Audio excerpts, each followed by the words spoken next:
The morning began with a soft gray light settling over the Bennett house, the kind of light that made everything feel unfinished.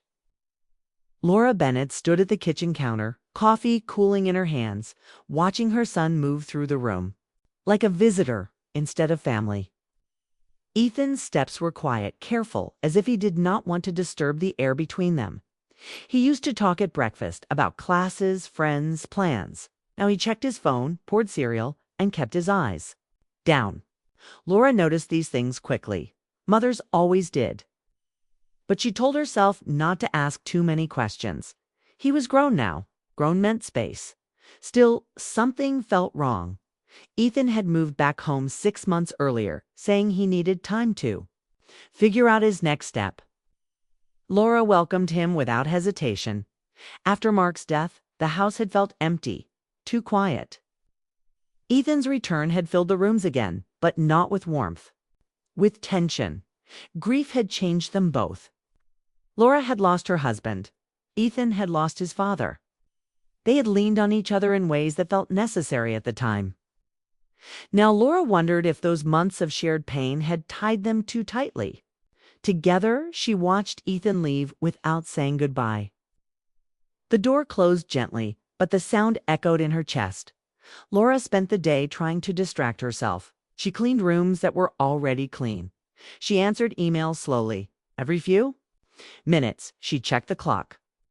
Ethan used to tell her where he was going. Now he dean single quotes too. By evening, rain had started to fall. Laura stood by the window again, the same spot she always returned to when she felt uncertain.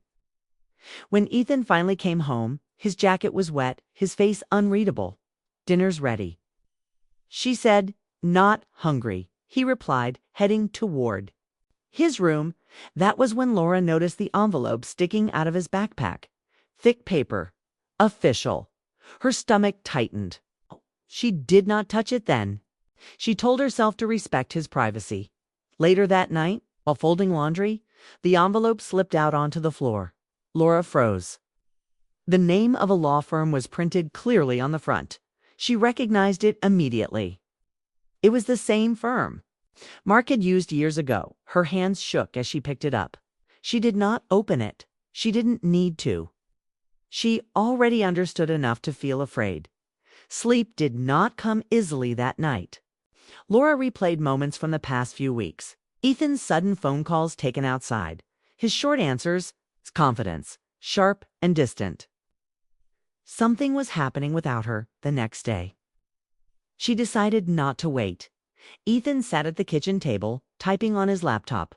Laura placed the envelope in front of him. Slowly, "You want to explain this?" she asked. He looked at it, then at her.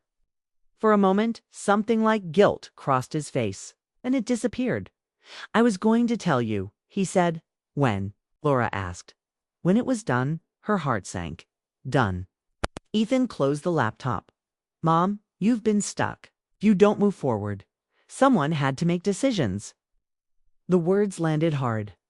Laura felt heat rise in her chest, but she kept her voice steady. "That property belongs to both of us," she said. "Your father and I talked about it. You had no right to act alone." Ethan leaned back in his chair. "What I thought was best." Laura stared at him. This was not the boy she had raised. Flues. This was a man who believed love gave him control. Best for who? She asked.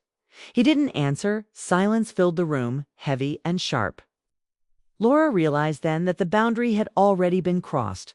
Not with anger, with certainty. Ethan had decided he knew better than she did. He had stepped into a role that was not his to take.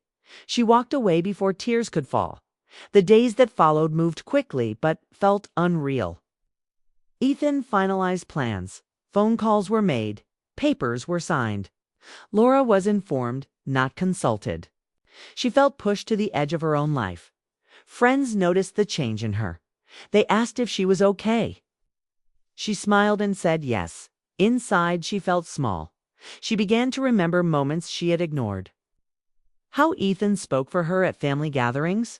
How he corrected her stories. How he gently but firmly guided her choices.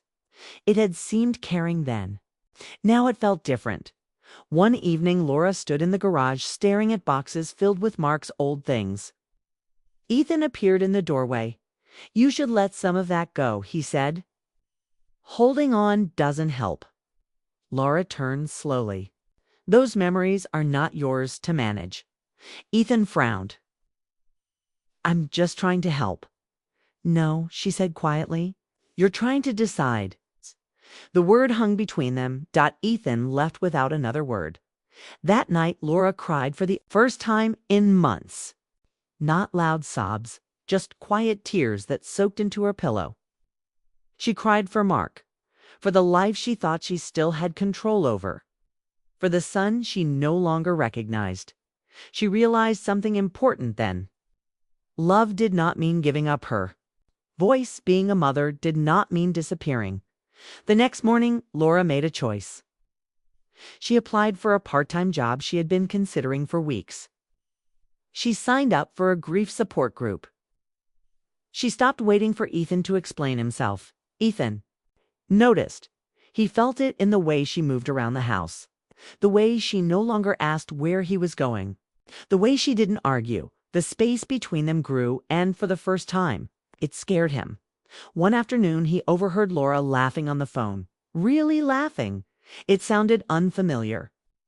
He stood in the hallway, listening, confused by the feeling in his chest. That was when he began to wonder if crossing that boundary had cost him more than he expected. And Laura, standing in the kitchen, once again, understood that love could survive mistakes. But only if both people were willing to see where the line truly was. The house remained the same. The walls, the rooms, the memories. But something invisible had shifted, and neither of them knew what would come next. Winter came early that year, covering the neighborhood in pale light and long shadows. The Bennett house felt quieter than ever, but Laura no longer tried to fill the silence. She had learned that some quiet was necessary. It allowed truth to surface. Her days had changed. She left the house in the mornings with purpose, driving to the community center where she worked part-time. The job was simple, but it gave her structure. She helped organize events, answered phones, greeted strangers who slowly became familiar faces. It reminded her that she still belonged to the world outside her home.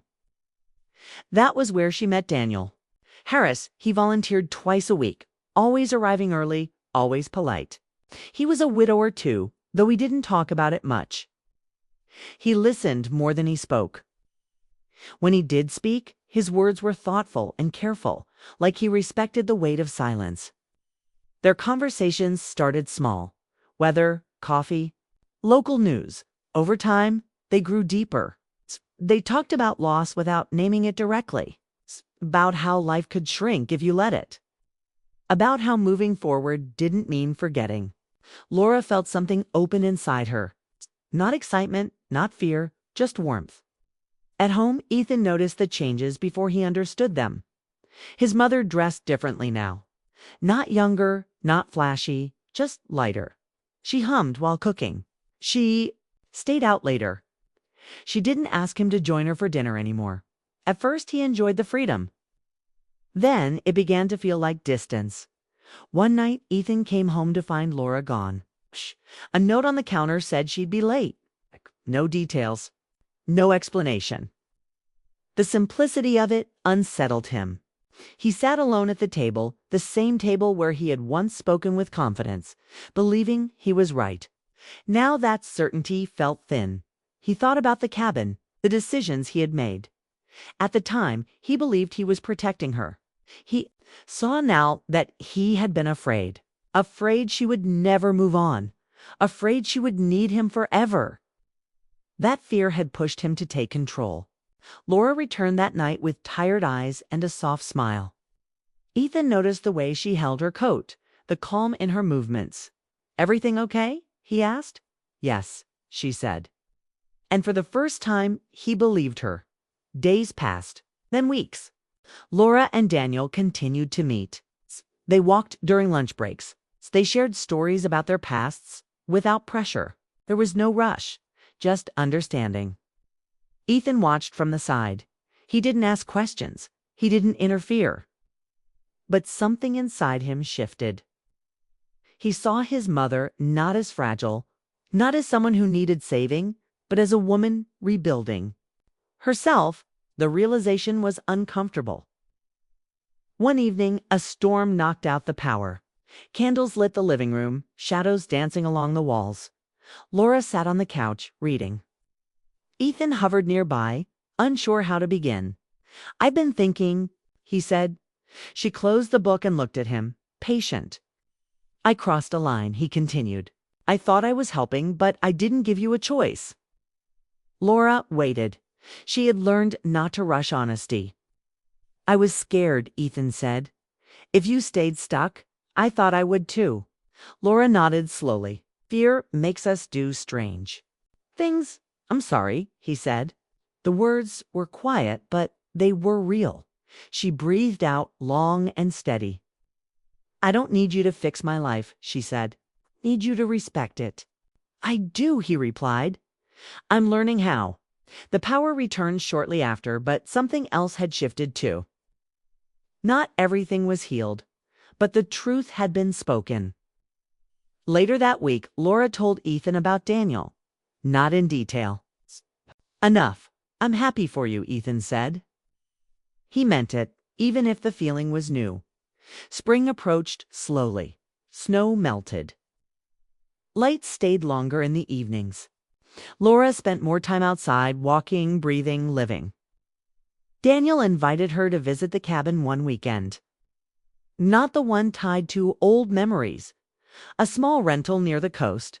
A fresh place. She hesitated, then agreed. When she told Ethan, he felt a sharp mix of pride and sadness. This was what letting go looked like. "Have a good time," he said. She smiled.